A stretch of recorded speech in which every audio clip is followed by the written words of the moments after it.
Hi, I'm Christine, and I'm here today to share with you about skin brushing. I work at a healing center, and I work with ladies who have experienced lymph node removal after cancer treatment, and I do lymphatic drainage with them. And in an effort to get them to have a self-help technique whereby they could keep their lymphatics moving, I like them to understand and know skin brushing routine. So I'm going to show you today a skin brush and the routine for someone who has had lymph node removal. And what I'd like to do is kind of give you the direction and the routine for either side and also for the lower extremity. So here's a skin brush. This one was purchased probably at Whole Foods, but you can find them at your local drugstore or sometimes even a grocery store. What I like about this one is you can remove the stick. That's kind of nice. But I'm finding a lot of them, you can't remove the stick, and that's okay too. Sometimes it actually helps you to get on your back when you have the stick. But for the purpose of today, I'm going to use my own skin brush, which does not have a stick. Okay. So first and foremost, even if you have had your lymph nodes removed or have not, you always start with the neck because it's the main drain of the body. And so you're brushing along this line here from the bottom of the ear to this little well if you shrugged your shoulders.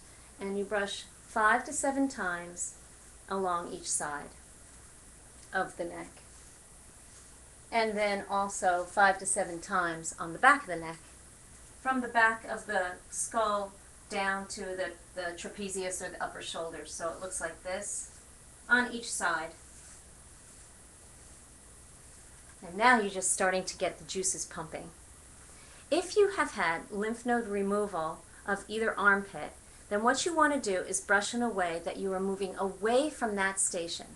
Because what has happened is that station has a little bit of a compromise, and it puts a whole watershed area from your sternum to your waist, around your back, to your vertebrae, and up to your collarbone, including that whole extremity, at risk for fluid accumulation. Which is not to say that you have any kind of swelling or any kind of accumulation of fluids, but if you do, this would be helpful, and if you don't, this will be helpful.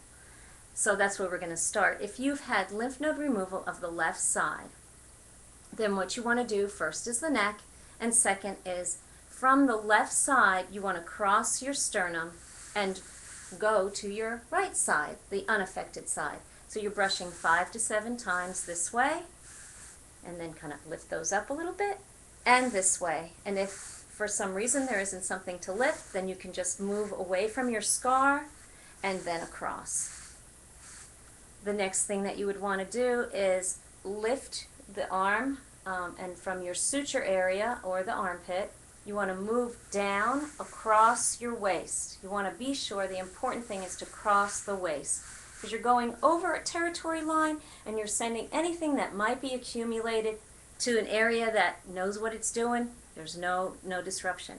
So you're brushing 5 to 7 times down this way, and then you want to continue and brush the back 5 to 7 times down from kind of your brow line or your shoulder blade, again over the waist.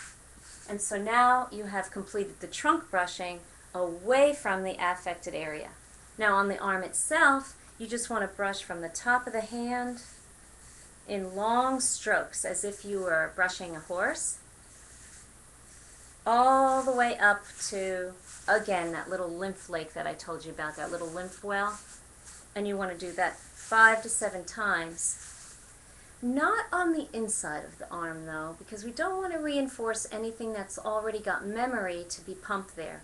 We are coming all the way up and really heading to the lymph station here. And when we go across, we're heading to the lymph station here. And when we go across here, we're heading to the lymph station here. I don't know if I mentioned that, but you can brush across here also. So that's what you would do if you had lymph node removal of the left side. If you had lymph node removal of the right side, you would flip it. So you would brush across to the left, right to left, right to left, and then down away from the affected area across the waist, and so on across the back, and then once again all the way up the arm, all the way to the neck.